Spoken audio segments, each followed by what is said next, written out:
Bonjour à vous, ici Guy Bourgeois, j'espère que vous allez bien.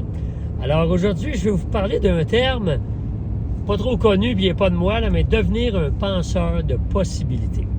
Alors, j'ai lu ce terme-là dans un livre dans les années 80, un livre qui s'appelle La magie de voir grand, qui est encore d'ailleurs disponible sur les tablettes des bonnes librairies ou sûrement sur le web. Mais bref, devenir un penseur de possibilités, c'est... Je trouve qu'actuellement, en tout cas de ce que j'entends quand je gravite, les choses qui gravitent autour de moi, il y a trop les obstacles. Hein? Dans n'importe quoi, c'est ça ne marchera pas, c'est pas possible, on l'a jamais fait, on n'est pas capable. Voyons donc, on a toujours marché de cette manière-là, pourquoi on changerait? Ça n'a pas de bon sens. Alors que les choses qui ont été faites pour une première fois, c'est quelque chose qui n'avait pas été fait avant. Que ce soit de réaliser votre rêve, d'appliquer ce nouveau poste, d'aller chercher un client que vous n'avez pas ou partir en affaires, peu importe.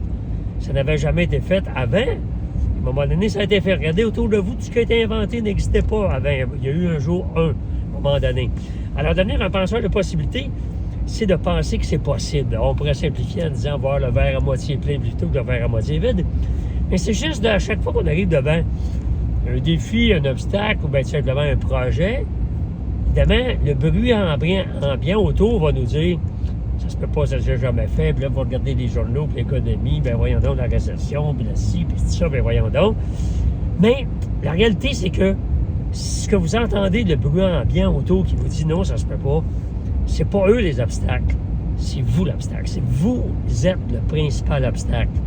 C'est vous ce que vous pensez par rapport à ce que vous entendez, puis là, vous le prenez comme étant une réalité.